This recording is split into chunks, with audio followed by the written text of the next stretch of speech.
Abi Hurairah radhiyallahu an, dia bercerita. Jadi satu hari, kata Abu Hurairah, Nabi SAW pernah menugaskan aku untuk membayar zakat. Maksudnya zakat fitrah di bulan Ramadan.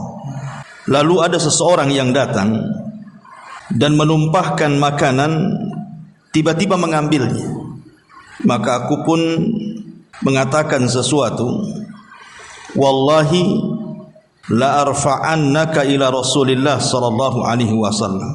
Demi Allah, aku benar-benar akan mengadukan kamu kepada Rasul. Maka tiba-tiba orang ini mengatakan, inni muhtaj wa alayya iyalun wa li hajatun syadidah. Wahai Abu Hurairah, aku ini benar-benar dalam keadaan butuh. Aku memiliki keluarga dan aku pun sangat berhajat kepada makanan itu. Maka kata Abu Hurairah, fa khallaitu anhu, aku pun melepaskannya. Kemudian di pagi harinya dia berjumpa dengan Rasul. Kata Nabi SAW, ya Aba Hurairah, ma fa'ala asirukal bariha. Wahai Abu Hurairah, apa yang kau lakukan dengan tawananmu semalam? Maksudnya orang yang ditangkap oleh Abu Hurairah karena mencuri zakat fitrah itu.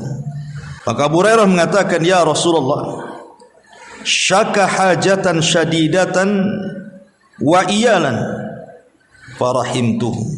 Orang itu mengadu sesuatu kepadaku, ya Rasul, tentang kebutuhan yang mendesak dan keluarganya yang fakir. Maka aku pun kasihan, maka aku pun lepaskan dia.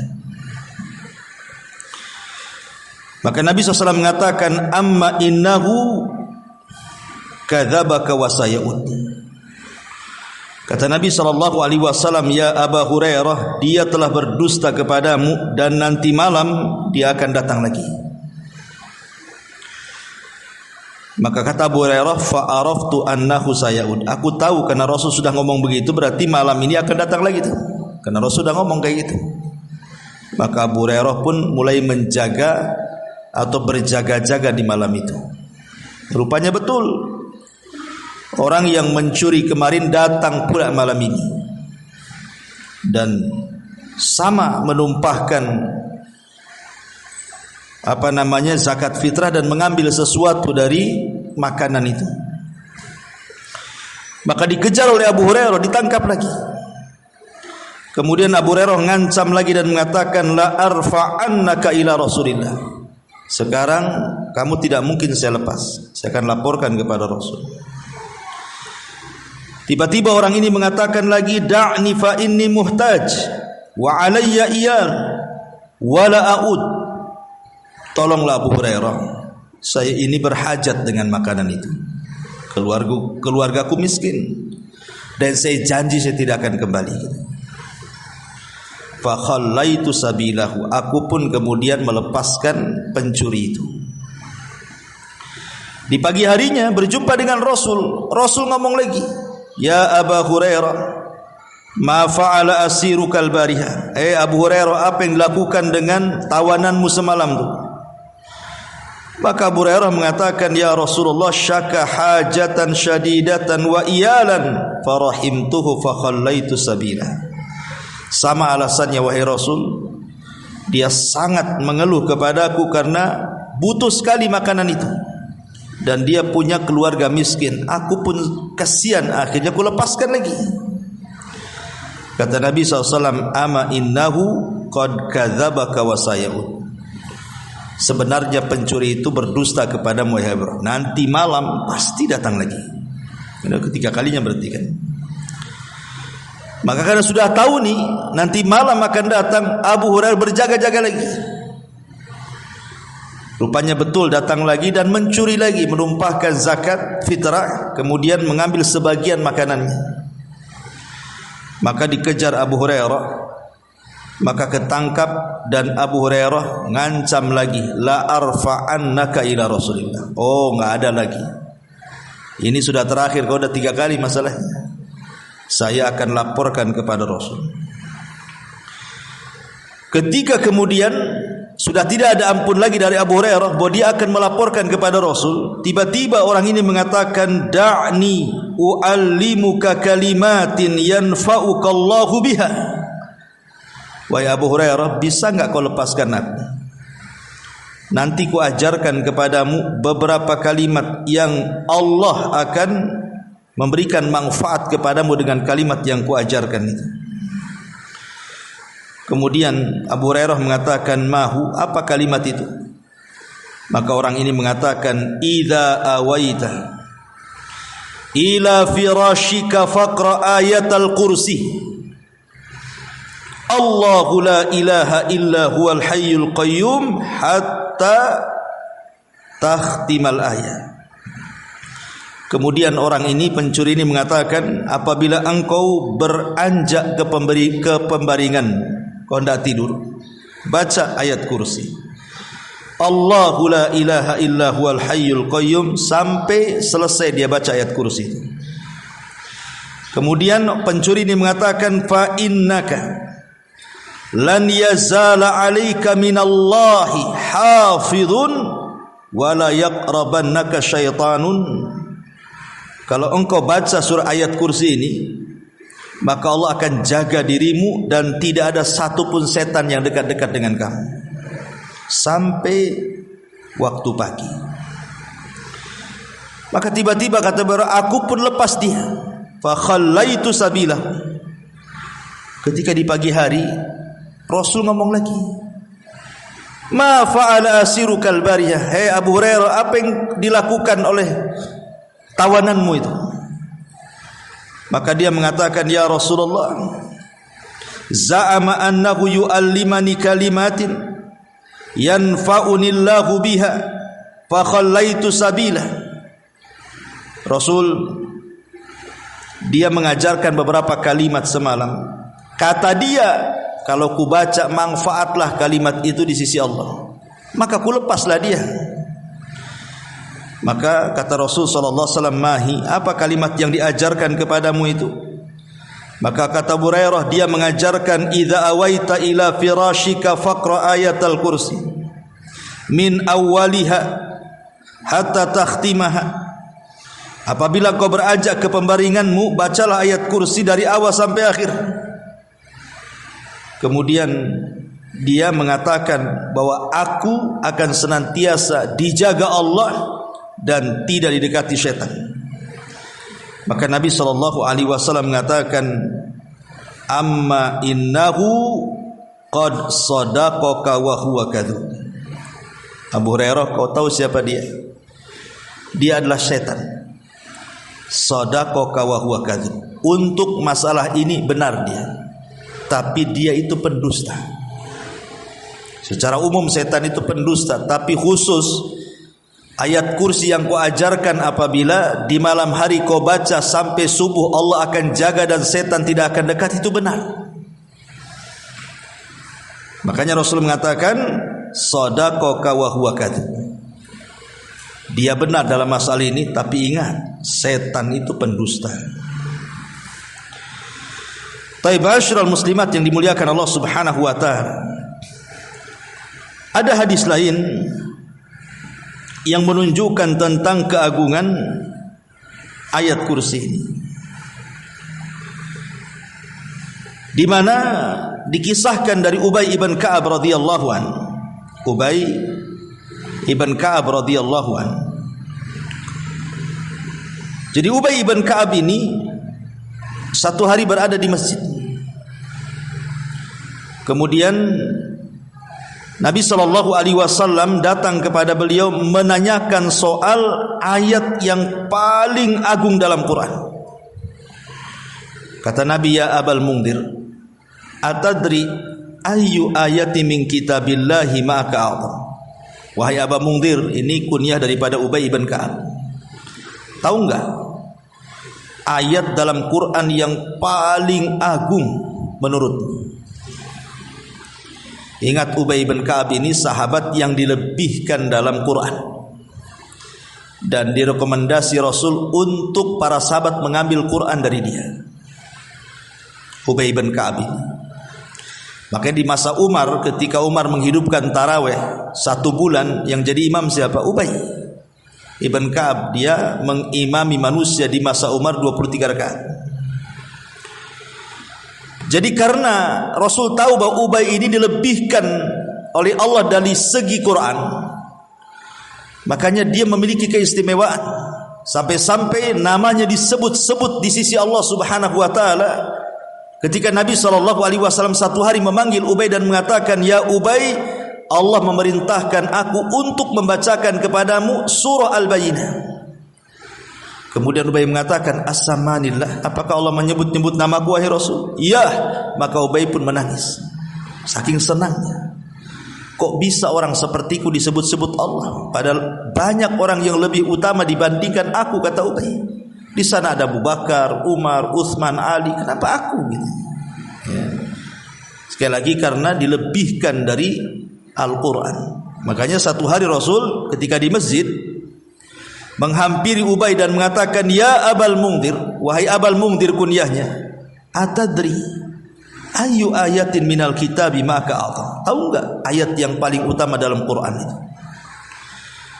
Maka sebagai adab seorang penuntut ilmu, Ubay mengatakan, "Allah wa rasuluhu a'lam." Allah dan Rasulnya yang tahu. Tapi Rasul terus saja menekan Ubay supaya Ubay menjawab.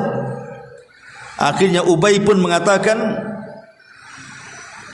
"Ayat yang paling agung menurutku wahai Rasul adalah Allahu la ilaha illa huwal hayyul qayyum."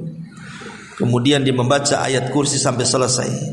Setelah itu Rasul menepuk dada Ubay dan mengatakan, "Wallahi liyahnikal ilmu ya Abal Mungdir." Demi Allah, semoga Allah memudahkan engkau menuntut ilmu wahai Abal Mungdir. Kau cerdas. Rasul memuji siapa? Ubay bin Ka'ab.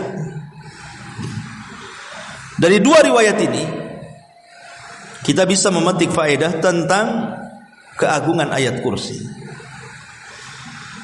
Bagaimana ayat kursi ini dijadikan ayat termulia, teragung di dalam Al-Quranul Karim. Memang kita tidak menafikan ada yang berpendapat bahwa ayat satu dengan ayat yang lain itu sebenarnya nilainya sama saja. Kalau kita baca alam nashrah laka sadrak, maka nilainya sama dengan tabbat yada abi lahab wa tab. Kalau kita baca tabbat yada abi lahab wa tab sama dengan ayat lam yakunil ladina kafaru min ahlil kitab. Kalau kita baca lam yakunil ladina min ahlil kitab sama dengan ayat la Allahu la ilaha illa huwal hayyul qayyum. Jadi ayat satu dengan ayat lain itu sebenarnya sama saja. Itu ada satu pendapat, sebagaimana yang dinukilkan pendapat ini dari Abul Hasan al-Ash'ari. Abul Hasan al-Ash'ari. Ya. Tetapi pendapat yang kuat wallahu alam bahwa ada ayat-ayat itu yang diunggulkan satu dengan yang lainnya. Sebagaimana ada satu surat dalam Quran itu diunggulkan dengan surat-surat yang lainnya. Seperti surat Al-Fatihah. Itu diunggulkan. Sampai disebut Ummul Quran, induknya Al-Quran. Atau seperti surah Al-Ikhlas. Surah Al-Ikhlasnya itu sama dengan sepertiga Quran. Atau seperti idza jaa surah Al-Ikhlas yang lainnya itu apa itu? Qul ya ayyuhal kafirun la a'budu ma ta'budun. Itu sama dengan seperempat Al-Qur'an. Jadi surat satu dengan yang lainnya saja ada keunggulan. Lah termasuk juga ayat. Lah ayat yang paling unggul, yang paling agung, yang paling mulia, yang paling tinggi dalam Quran itu adalah ayat kursi. Karena di sini Nabi SAW dengan tegas mengatakan kepada Ubay ibn Ka'ab, "Atadri ayyu ayatin fi kitabillahi ma'aka a'zam." Tahukah engkau wahai Ubay, wahai Aba Mungdir, ayat yang paling agung, menunjukkan bahwa satu ayat dengan ayat yang lain itu ada ayat-ayat yang diagungkan dibandingkan yang lainnya.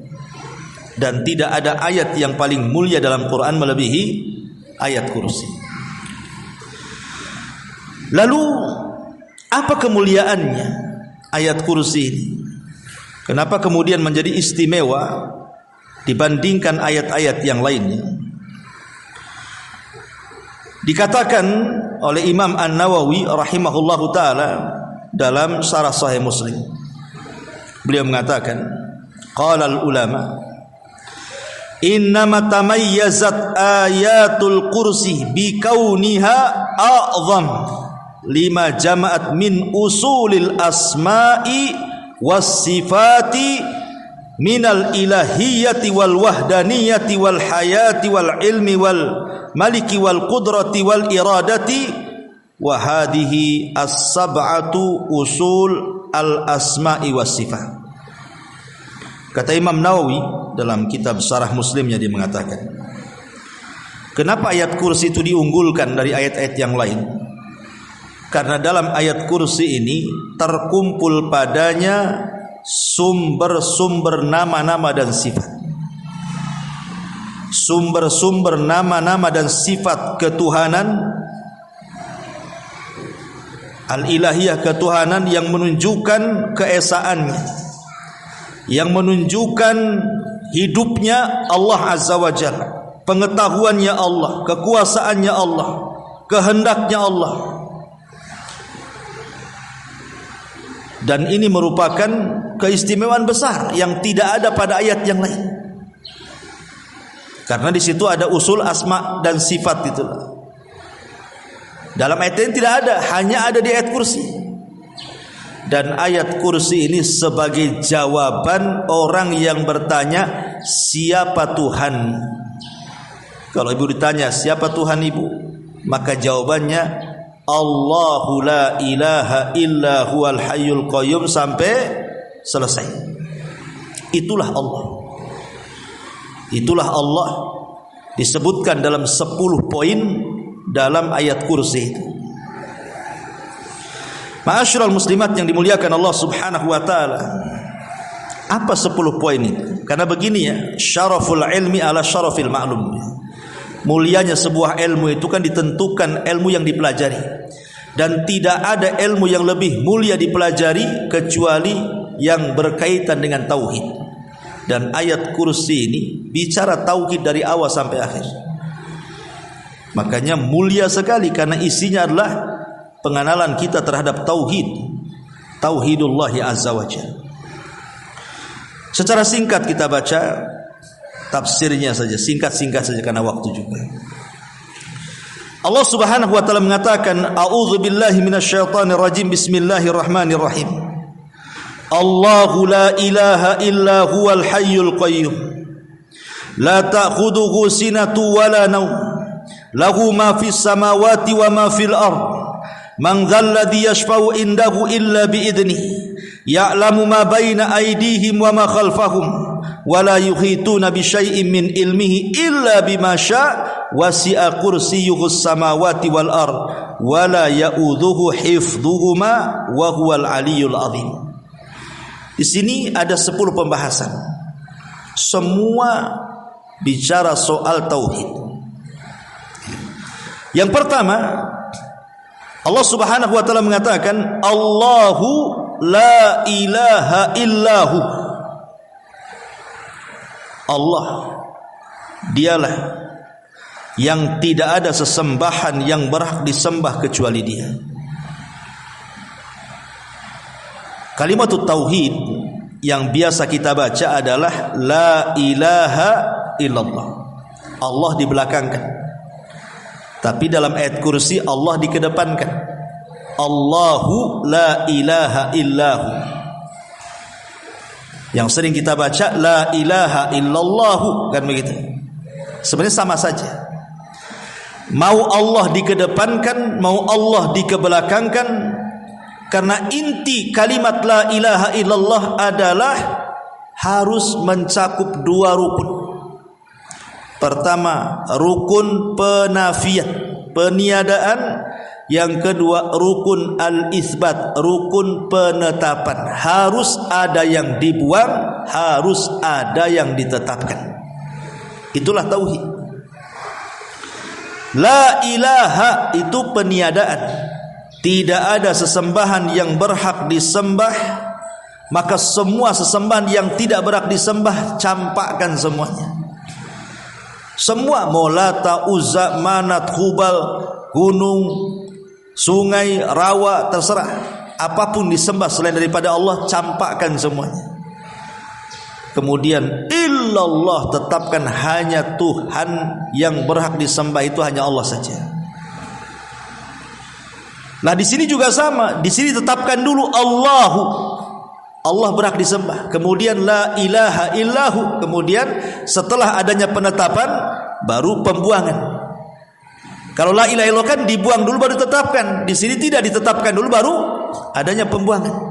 Ditetapkan Tuhan yang berhak disembah yaitu Allah, baru dibuang Tuhan-Tuhan yang layak tidak disembah, tidak layak disembah, dicampakkan semuanya.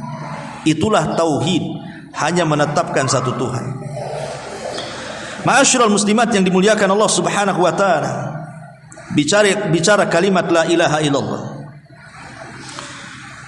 Kalimat la ilaha illallah ini, ibu yang dimuliakan Allah Azza wa Jal, adalah kalimatut thayyibah, kalimat yang indah, yang Allah Subhanahu wa taala sebutkan dalam surah Ibrahim ayat 24-26. Alam tara kaifa daraballahu masalan kalimatan thayyibatan kasyajaratin thayyibatin asluha thabitun wa far'uha fis sama tu'ti ukulaha kullahinin bi'idni rabbiha wa yadribullahu al-amthala lin-nasi la'allahum yatadhakkarun wa mathalu kalimatin khabithatin kasyajaratin khabithatin ijtuthat min fawqil ardi ma laha min qarar.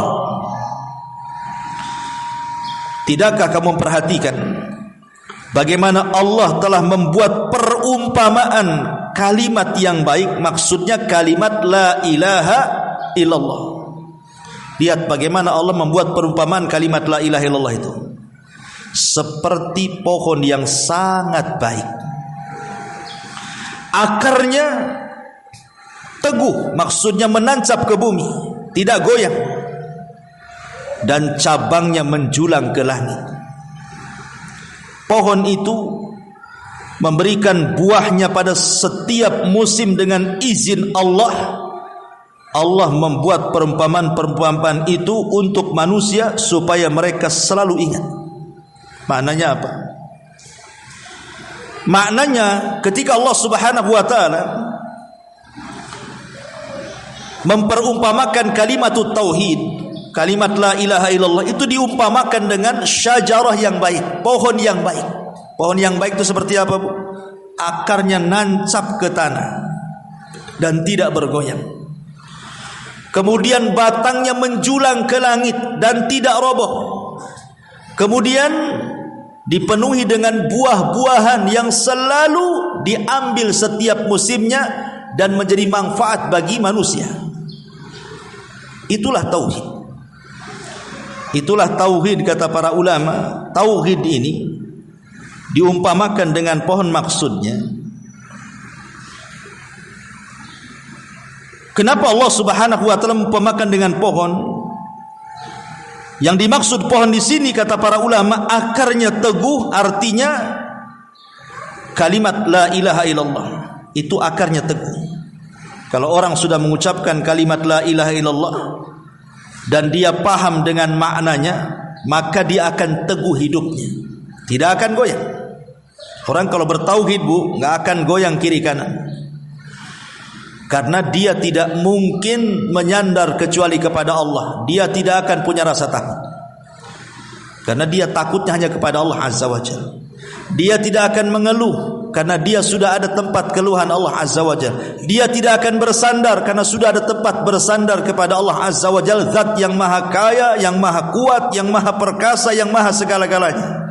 Dia akan kokoh hidupnya tuh, bagaikan pohon yang akarnya nancap tuh, kokoh hidupnya kan, nggak akan goyang, Bu. Mau dikasih nikmat sedikit bersabar, mau dikasih nikmat banyak bersyukur, karena bertauhid dia. Kemudian juga batangnya menjulang ke langit. Maksudnya batangnya menjulang ke langit di sini bahwa ketika kokoh tauhidnya, maka seorang yang beriman, yang sudah bertauhid kepada Allah Subhanahu wa taala, maka tauhid itu diaplikasikan dalam bentuk amalan. Setelah kokoh tauhidnya, maka dia pun mulai beramal saleh, dampak daripada kekokohan tauhid itu. Kemudian berbuah. Maknanya amal solehnya berbuah baik untuk yang mengamalkannya ataupun orang lain yang melihatnya. Itulah orang yang bertauhid. Orang bertauhid di mana saja hidupnya manfaat. Orang yang bertauhid itu di mana saja mereka hidup, maka mereka akan bermanfaat.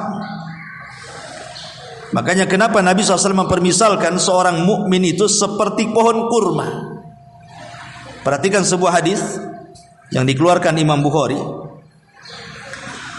Hadis ini dari Ibnu Umar radhiyallahu anhuma, dia mengatakan, kunna inda Rasulillah sallallahu alaihi wasallam faqala akhbiruni an syajaratin tushbihu aw karrajulil muslim la yatahatu waraquha wala tu'ti ukulaha kullahinin.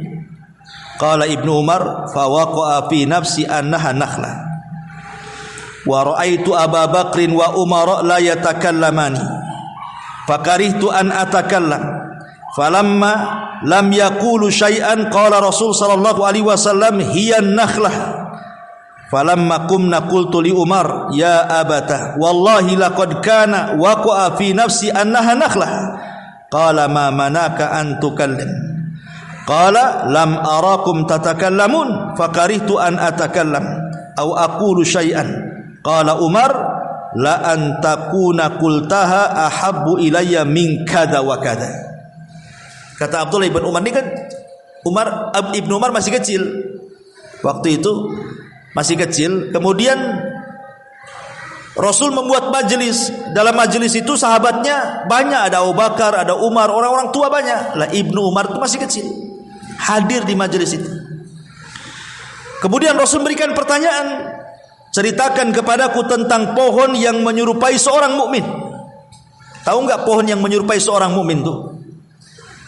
Kemudian kata Nabi SAW, ia tidak pernah rontok dedaunannya, baik di musim panas maupun di musim dingin, dan ia mengeluarkan buahnya setiap musim dengan izin Allah.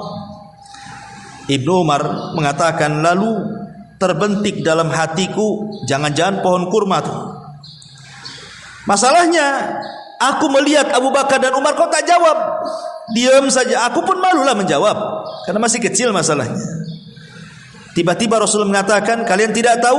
Aku kasih tahu, itulah pohon kurma. Kata Ibnu Umar, tuh kan betul prasangkaku itu pohon kurma. Setelah buyar majelisnya, masing-masing pulang, Ibnu Umar nih ngomong sama bapaknya Umar bin Khattab, Pak, aku udah tahu loh jawabannya, itu pohon kurma. Kata Umar, kenapa kau tak jawab? Katanya, habis kamu Abu Bakar diam saja, aku pun tak mau ngomong lah, katanya. Maka Umar mengatakan kepada anaknya, hei Ibnu Umar, katanya, seandainya kau jawab tadi di hadapan Rasul, itu lebih aku sukai daripada ini sebutkan. Kenapa? Karena kebanggaan orang tua kan, anaknya bisa jawab. Kenapa kau tak jawab? Katanya, karena masih kecil waktu itu. Syahidnya di sini bagaimana? Nabi mempermisalkan seorang muslim itu seperti pohon kurma. Pohon kurma itu dari mulai akar, batang sampai daun sampai ke buahnya, semua manfaat dari yang dibuang. Tidak ada yang dibuang pohon kurma itu, dari bawah sampai atas. Itulah seorang mukmin, tidak ada yang terbuang dalam kehidupannya. Manfaat bagi dirinya, manfaat bagi orang lain, dan hidupnya teguh, tidak pernah mengeluh. Itulah kalimatul la ilaha illallah, kalimatul tauhid. Tapi kalimat yang paling buruk adalah kalimat syirik, lawan daripada la ilaha illallah. Makanya ayat selanjutnya Allah mengatakan apa? Wa mathalu kalimatin khabithatin kasyajaratin khabithatin ijtutsat min fawqil ardi ma laha min qarar, kata Allah. Tapi perumpamaan kalimat yang buruk, maksudnya kalimat kesyirikan lawan daripada tauhid, seperti pohon yang buruk yang telah dicabut dengan akar-akarnya dari permukaan bumi, tidak dapat tegak berdiri sedikit pun, melainkan pasti akan roboh. Orang kalau tidak punya tauhid dan beralih kepada kesyirikan, hidupnya akan roboh. Sedikit-sedikit takut, ya, sedikit-sedikit mengeluh, sedikit-sedikit, pokoknya hidupnya nggak tenang. Orang kalau tidak punya tauhid nggak akan tenang, nggak kokoh hidupnya, putus asa, ya. Dan cenderung akan dari kesyirikan itu, cenderung akan melakukan keburukan-keburukan. Lihat ketika Allah Subhanahu wa taala berfirman di dalam surah An-Nahl ayat 5758, apa kata Allah? Wa yaj'aluna lillahi al-banat subhana wa lahum ma yashtahun. Dan mereka menetapkan anak perempuan-perempuan bagi Allah, Maha suci Dia, sedang untuk mereka sendiri apa yang mereka sukai. Di sini Allah menceritakan tentang orang-orang musyrik Arab. Orang-orang musyrik Arab itu selain daripada keyakinan-keyakinan syirik yang lainnya, mereka ada keyakinan syirik yang tertanam di hati-hati mereka, dan mengatakan bahwa malaikat-malaikat Allah itu adalah anak-anak perempuan Allah. Sama dengan orang Nasrani mengatakan Isa itu anak Allah, sama dengan orang Yahudi mengatakan Uzair itu anak Allah. Tapi orang musyrik mengatakan malaikat-malaikat anak Allah. Makanya kita lihat berhala-berhala yang disembah orang-orang musyrik itu semua namanya perempuan. Seperti Lata, itu perempuan. Secara bahasa Arab Lata itu dari kalimat Allah, kemudian dibuat perempuan jadi Al-Lata. Kemudian Uzza itu dari kalimat Al-Aziz. Jadi mereka dibuat nama-nama perempuan tuh, karena mereka meyakini malaikat-malaikat itu anak-anak perempuan Allah. Lihat dampak kesyirikan mereka. Wa idza busyira ahaduhum bil untha dhalla wajhuhu muswaddan wa huwa kadhib.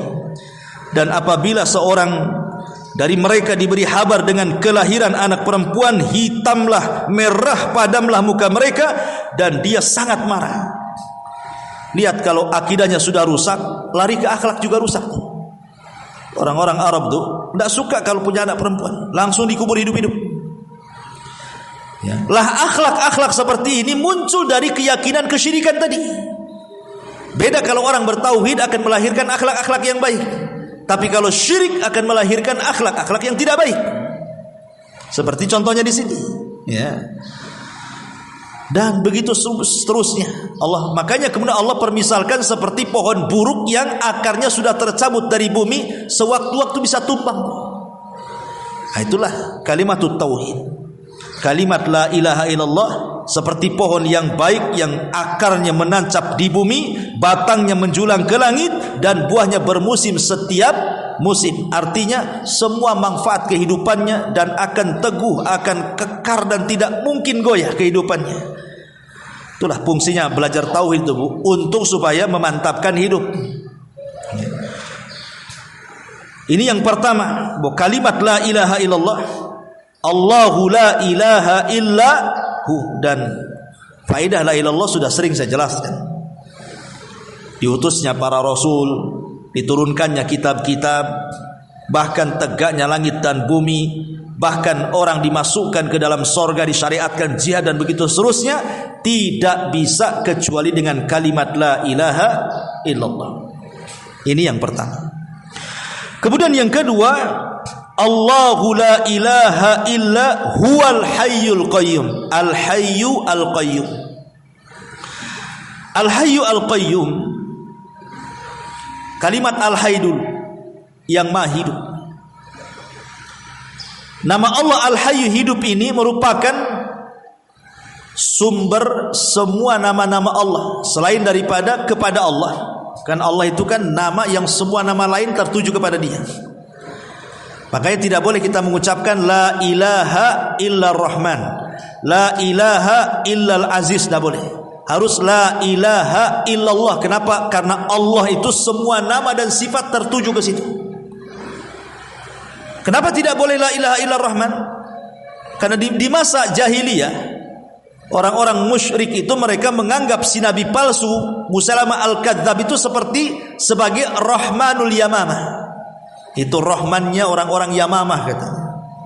Jadi orang-orang Arab menganggap Musailamah si nabi palsu itu disebut dengan Rahmanul Yamamah. Atau ketika Allah Subhanahu wa taala menceritakan kisah Nabi Yusuf, yang merawat Nabi Yusuf itu siapa namanya? Al-Aziz. Ya, Al-Aziz. Berarti kalau kita katakan la ilaha illa Rahman atau la ilaha illa Al-Aziz, bisa saja Rahman itu bukan Allah, bisa saja Al-Aziz itu bukan Allah, kan begitu. Tapi kalau sudah la ilaha illallah, berarti memang tertuju kepada Allah, nggak ada yang lain. Makanya kenapa kemudian kalimat Allah itu sumber dari semua nama-nama dan sifat Allah, tertuju kepadanya. Dari 99 nama yang kita ketahui, sumber masdarnya adalah dari kalimat Allah. Kemudian Al-Hayy juga sama, karena sifat-sifat yang lainnya tidak mungkin ada kecuali Allah itu hidup. Pamannya mendengar, mungkinkah mendengar kalau tidak hidup? Melihat, mungkinkah melihat kalau tidak hidup? Ya nggak mungkin, kan begitu. Menghendaki sesuatu, mungkinkah menghendaki sesuatu kalau tidak hidup? Jadi kalimat hidup ini juga sumber dari semua nama-nama Allah, kembali ke kalimat hidup juga tuh. Karena Allah tidak mungkin Al-Alim, tidak mungkin Al-Basir, tidak mungkin As-Sami kalau tidak Al-Hayy, kalau dia tidak hidup. Dan Allah Subhanahu wa taala mengatakan di dalam surah Al-Insan, hal ata 'alal insan hinum minad dahri lam yakun syai'an madhkura. Hal ata 'alal insan, tidakkah datang kepada manusia di mana tidak ada satupun yang di alam semesta ini tersebutkan namanya. Karena ketika itu tidak ada makhluk kecuali Allah. Baru setelah Allah menciptakan makhluknya tersebutlah ada langit, ada bumi, ada laut, ada gunung. Tapi dulu tak ada, hanya Allah saja yang disebut. Makanya dalam hadis Bukhari, Nabi mengatakan kana Allah walam yakun syai'un ghairuhu. Allah sudah ada dan tak ada apapun selain dia. Jadi sebelum ada makhluk Allah sudah ada tuh. Belum ada apapun Allah sudah ada. Karena Allah itu tidak seperti malaikat, tidak seperti manusia, tidak seperti jin, tidak seperti makhluk yang lainnya yang didahului ketidakadaan kemudian dibuat ada. Manusia dulu nggak ada, kemudian dibuat ada. Malaikat dulu tak ada, kemudian dibuat ada. Jin dulu tidak ada, kemudian dibuat ada. Langit dan bumi dulu tidak ada, kemudian dibuat ada. Tapi Allah itu senantiasa ada dan akan pernah ada dan selalu akan ada. Itulah yang kemudian Allah katakan dalam surah Al-Hadid ayat 3, huwal awwalu wal akhiru wal zahiru wal batinu. Dialah yang awal, dialah yang akhir, yang nampak, yang samar, dan begitu seterusnya. Dan Allah katakan kaifa takfuruna billahi wa kuntum amwatan fa ahyakum summa yumitukum summa yuhyikum summa ilaihi turja'un. Kenapa kalian bisa kufur? Dulu kalian enggak ada, kami hidupkan kalian, kemudian kami wafatkan kalian, kemudian kami hidupkan kembali kalian, dan kepada Allah lah kalian dikembalikan. Dulu kita tidak ada, dan kita ada akhirnya. Malaikat ada akhirnya, manusia ada akhirnya, jin juga ada akhirnya. Karena nanti pada hari kiamat mereka akan mengalami kematian. Manusia mati, jin mati, malaikat mati, tapi Allah tidak akan mengalami kematian. Manusia, makhluk yang lain, bahkan alam semesta juga akan mengalami kehancuran kecuali yang Allah kecualikan. Adapun kekekalan sorga, sorga awalnya tidak ada, kemudian Allah ciptakan, tiba-tiba menjadi kekal. Berarti kekalnya sorga kalau gitu sama dong dengan kekalnya Allah. Beda. Kalau kekalnya Allah tidak berhajat kepada siapapun, tapi kekalnya sorga berhajat kepada yang mengekalkannya. Siapa yang mengekalkan sorga? Allah. Kalau berkehendaki Allah tidak kekal, sorga tidak kekal, bisa saja Allah buat kayak gitu kan. Allah buat sorga tidak kekal, tapi Allah berkehendak sorga itu kekal. Berarti kekalnya sorga berhajat kepada kekekalan Allah, tapi kekekalan Allah tidak berhajat kepada kekalnya sorga, karena Allah yang membuat kekalnya sorga. Si bulak balik aja nih Ustaz, paham kan? Ya kurang lebihlah seperti itu. Ya. Ma'asyiral muslimat yang dimuliakan Allah Subhanahu wa taala. Makanya Nabi SAW pernah berdoa seperti ini. Allahumma antal awal falaysa qablaka syai'un, wa antal akhir falaysa ba'daka syai'un, wa antal zahir falaysa fawqaka syai'un, wa antal batin falaysa dunaka syai'un. Ya Allah, Engkau adalah yang awal, maka tidak ada sebelummu satu apapun. Ya Allah, Engkau adalah yang akhir, maka tidak ada setelahmu sesuatu apapun. Ya Allah, Engkau yang nampak, maka tidak ada di atasmu sesuatu apapun. Ya Allah, Engkau yang tak tampak, maka tidak ada di bawahmu sesuatu apapun. Itulah Al-Hayy. Itulah Allah. Allah zat yang tidak akan pernah mati. Abu Bakar pernah mengatakan di hadapan para sahabat saat wafatnya Rasul, ayyuhan nas, man kana minkum ya'budu Muhammadan fa inna Muhammadan qad mat. Hei manusia, siapa yang menyembah Muhammad, Muhammad sudah mati katanya. Muhammad sudah mati, ngapain kalian sembah? Wa man kana ya'budullaha fa innallaha hayyun la yamut. Tapi siapa yang menyembah Allah, Allah zat yang maha hidup. Allah zat yang maha hidup. Ma'asyiral muslimin. Kemudian Al-Qayyum. Apa itu Qayyum? Qayyum itu ada dua penafsiran. Pertama, Qayyum itu maknanya somad. Somad itu semua manusia bergantung kepada Allah. Maknanya Allah tidak berhajat kepada manusia. Qayyum itu Allah tidak berhajat kepada manusia. Ini mana yang pertama. Ya, Allah tidak berhajat dengan kita. Allah tidak berhajat dengan solat kita, dengan puasa kita, dengan haji kita, dengan ibadah kita. Allah tidak berhajat. Kita yang berhajat kepada Allah. Allah tidak berhajat. Sekalipun satu dunia, malaikatnya, jinnya, manusianya, semua kufur, tidak membuat kekuasaan Allah berkurang.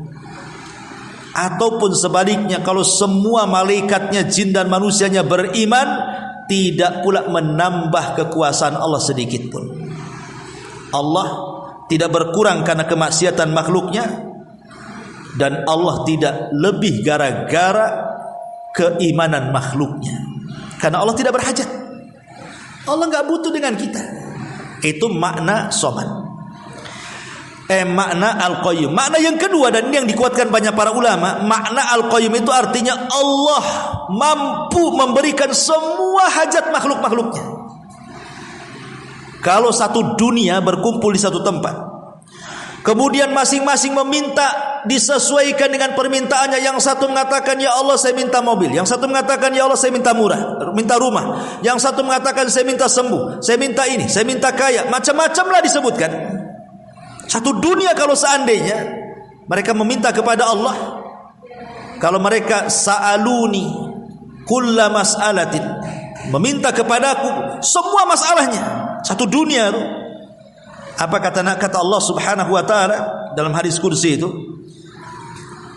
Allah mengatakan, fa'ataitu, maka aku akan beri kulla mas'alatin, setiap fa'ataitu kulla sa'ilin mas'alatahu, maka aku akan beri kepada setiap orang yang meminta setiap permintaannya. Kemudian kata Allah dalam hadis kursi, dia mengatakan, illa kama law anna ahadakum marra bil bahri faghamasa fihi ibratan thumma rafa'aha ilaihi dzalik. Maka pemberian Allah itu seperti ibu ambil jarum, kemudian datang ke lautan, kemudian jarumnya ditojros ke lautan, kemudian diangkat lagi, di situ ada satu tetes di ujung jarum tuh. Lah satu tetes itulah cukup memberikan semua permintaan manusia satu bumi. Kalau boleh, makanya ulama mengatakan, kalau seandainya mungkin para sahabat, para tabi'in melihat kita hari ini, boleh jadi mereka mengatakan bahwa kita orang-orang akhir-akhir zaman ini lebih mengejar yang sedikit, yang satu tetes di ujung jarum itu, dibandingkan lautan yang terbentang-bentang sana. Ya. Artinya surga itu sudah jelas. Dunia ini hanya satu tetes di ujung jarum. Kenapa itu pula yang dikejar? Dunia loh, itu cuma satu tetes. Surga itu bagaikan lautan. Makanya para ulama salaf mengatakan, kalau seandainya mereka hidup kemudian melihat kita, kita ini ibarat ribuan semut yang dilempar satu butir gula. Satu butir gula itulah kemudian diperebutkan ribuan semut itu. Sementara mungkin gula yang banyak di sana nggak terpikir. Makanya kenapa manusia itu terlampau cinta dengan dunia dan tidak terpikir mau akhirat? Karena Allah setiap berbicara dunia dan akhirat dalam Quran itu selalu mendahulukan dunia baru akhirat. Bal tu'thirunal hayatad dunya wal akhiratu khairun wa abqa. Allah dahulukan dunia kemudian akhirat kan? Coba kita balik. Ibu lahir di sorga, mau nggak ke dunia? Nggak mau. Ya. Karena kita lahir di dunia nggak mau ke sorga, itu masalahnya. Coba kalau kita lahirnya di sorga, saya kira nggak ada orang masuk sorga mau ke dunia. Masalahnya dunia diawalkan karena kita hidup di dunia, yang nampak itu dunianya dulu, sorganya tak nampak. Makanya kita lebih cinta dunia karena tak nampak sorga itu. Coba kalau seandainya kita lahir di sorga, nggak mungkin ibu mau ke dunia. Itu masalahnya. Nah, inilah yang kemudian kita diajarkan bahwa Al-Qayyum itu Allah mampu memberikan segala hajat kebutuhan semua makhluknya, manusianya, jinnya, malaikatnya, binatangnya, tumbuh-tumbuhannya, dan begitu seterusnya. Itulah Al-Qayyum. Kemudian yang ketiga, Allahu la ilaha illa huwal hayyul qayyum la ta'khuduhu sinatun wala naum. Dan Allah Subhanahu wa taala tidak mungkin tersentuh dengan sina, ngantuk, wala naum, apalagi tidur. Ngantuk aja tidak, apalagi tidur. Logika, Bu. Kalau ibu pulang dari sini yang naik motor, ya Bu, ibu ngantuk, terobos saja jalan tuh. Kira-kira nabrak nggak? Ya, pasti nabrak. Yang lebih parah lagi, ibu tidur saat nyetir, saya jamin Bu, bangun tuh mungkar nakir depan ibu tuh. Ya. Pasti celaka kan? Orang kalau ngantuk nyetir, oh nabrak-nabrak Bu. Apalagi tidur, bukan nabrak, bukan ini, matilah kita dibuat di situ. Maknanya kita manusia ketika sedang ngantuk, sedang tidur saja kita tidak stabil untuk mengatur setir mobil, setir motor itu. Tidak bisa. Ibu lagi masak ngantuk, tertumpah garam satu, asin semua tuh. Lagi ngantuk. Karena saya pernah juga dulu jadi koki di pondok itu. Kita tidak bisa membedakan mana micin, mana sari gula tuh. Modelnya kayak micin. Saya pikir itu micin, saya tumpah manis semua. Rupanya sari gula. Sampai masak lagi akhirnya. Ya. Karena ngantuk, masaknya ngantuk. Ya jadi gitu, jadinya maunya asin jadi manis semua. Lah bayangkan kalau seandainya Allah yang ngantuk, Allah yang tidur. Ini Allah ini yang mengatur alam semesta. Apa nggak tabrak-tabrakan tuh planet tilang itu? Pasti masalah gitu. Walillahil masalul a'la. Makanya ada sebuah riwayat Nabi Musa alaihi salatu wassalam. Riwayat ini disebutkan oleh Ibnu Katsir dalam tafsirnya. Walaupun beliau mengatakan bahwa riwayat ini sebenarnya lemah, bahkan mungkar. Tapi kita ambil ibrahnya. Jadi Nabi Musa ini bertanya kepada malaikat, apakah hal yanamu rabbuna? Apakah Allah itu tidur?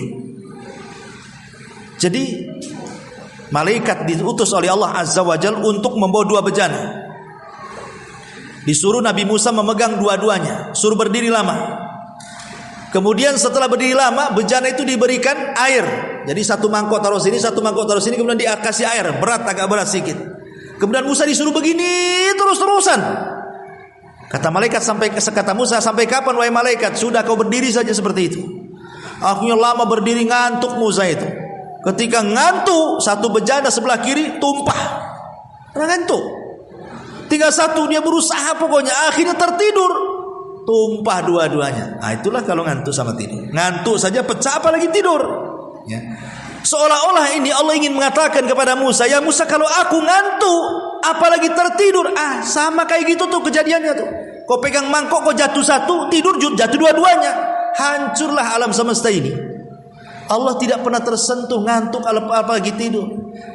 Sebab kalau Allah sampai tersentuh ngantuk apalagi tidur, ini bahaya, Bu. Ibu berdoa nih, ya Allah, berikan saya anak banyak. Allahnya ngantuk, salah dengar. Ya, dikira tak mau anak, nggak dikasih sama Allah.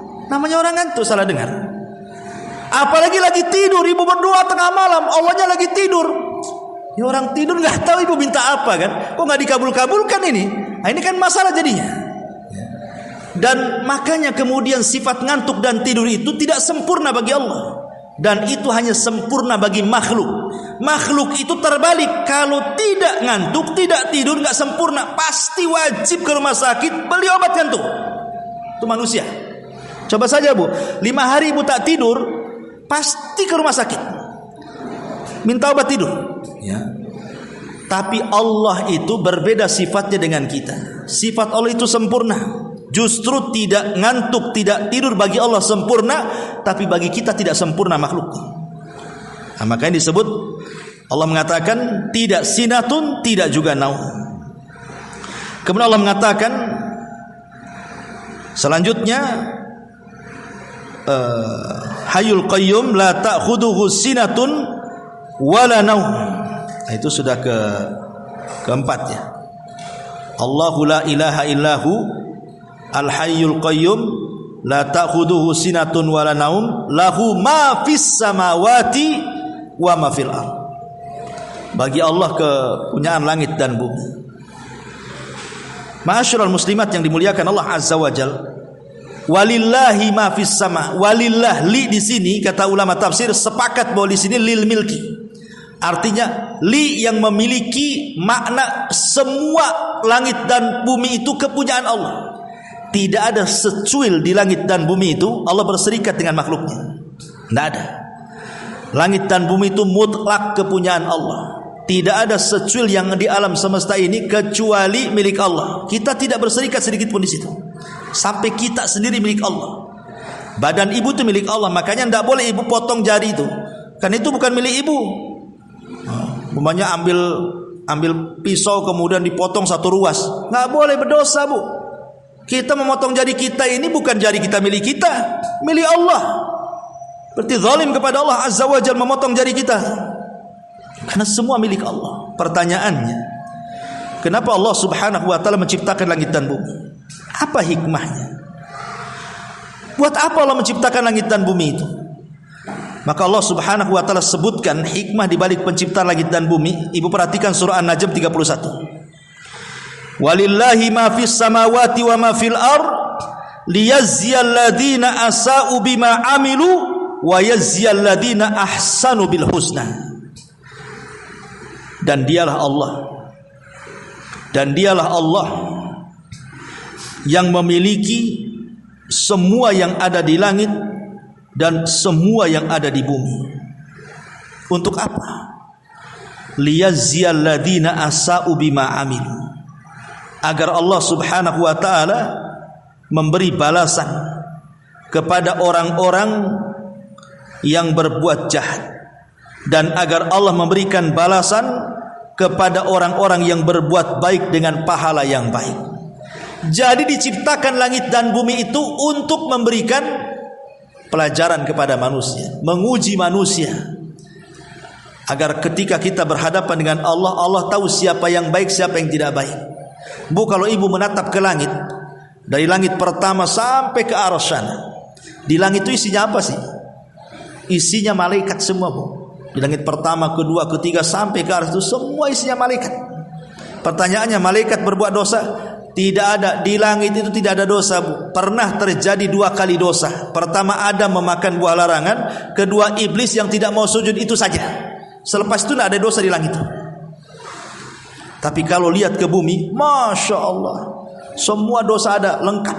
Mulai dari yang kecil, yang besar, yang banyak, yang sedikit. Mulai syiriknya, bid'ahnya, maksiatnya, datang ke dukunya, malingnya, nyurinya, gibahnya, dusta. Di bumi tempatnya sarangnya dosa. Tapi kalau di langit sarangnya ibadah. Ya. Makanya kenapa kemudian Allah ciptakan langit dan bumi ini?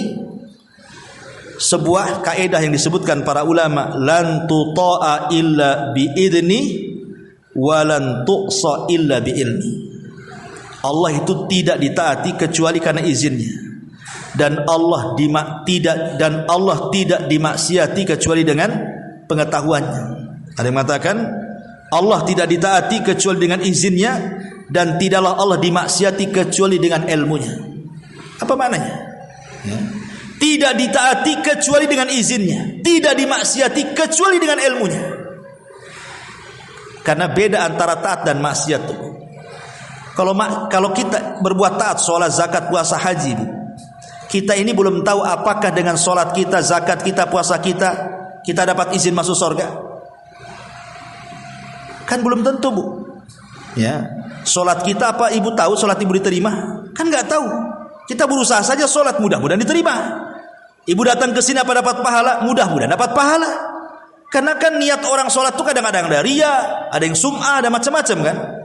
Sehingga Allah tidak ditaati kecuali dengan izinnya. Karena orang masuk surga itu ada izin dari Allah. Tapi orang masuk neraka tidak perlu izin-izin, Bu.